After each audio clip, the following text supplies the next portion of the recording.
The day his world stopped in the fall of 1978. Michael Jeffrey Jordan was a 15-year-old sophomore at Laney High School in Wilmington, North Carolina. Like many teenagers, Michael was intensely passionate about basketball. But at tryouts, he was competing with about 50 other boys for spots on both the junior varsity JV and varsity teams. The varsity squad already had about 10 experienced returning seniors, leaving very few open spots for underclassmen. The decision on the final roster was made by head coach Clifton Herring. After agonizing over the final choices, the coaches posted the two handwritten lists, varsity and junior varsity, in the locker room wall. Michael, trembling with anticipation, rushed the wall. He scanned the varsity list once, then again, searching for his name.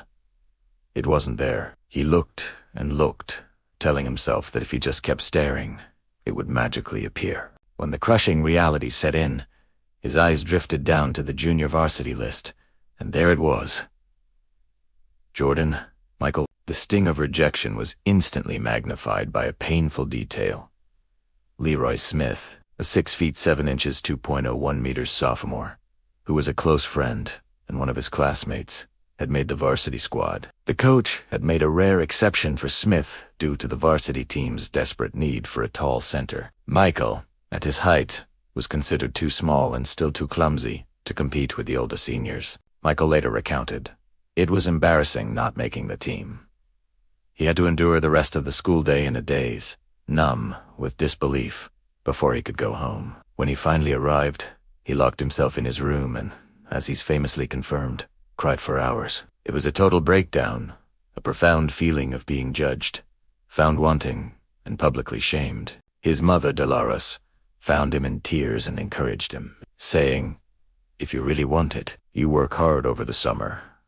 The birth of his Airness, that moment of intense humiliation, was not an end. It became the rocket fuel for the greatest career in basketball history. Michael took the coach's decision as a deeply personal challenge. Instead of quitting, he adopted an inhuman work ethic. The JV star, he dominated the junior varsity league that season, often scoring 40 points or more in a single game. The JV games became Moosey events, with varsity players and fans showing up early just to watch him play, the all-day practice.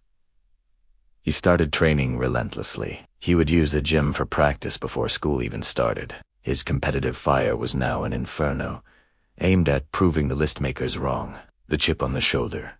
He said that whenever he was tired during a workout and felt like stopping, he would close his eyes and see that list posted on the locker room wall, the one without his name on it. That visualization was his instant source of motivation. During the summer between his sophomore and junior years, Jordan went through a massive growth spurt, shooting up 4 to 5 inches to around 6 feet 3 inches, 1.90 meters. His skill level, honed by his relentless practice on the JV team, finally caught up to his new physical stature. The legacy of rejection. The next year, as a junior, Michael not only made the varsity team but instantly became its star, averaging over 20 points per game. He was no longer just an ambitious kid. He was a phenomenon.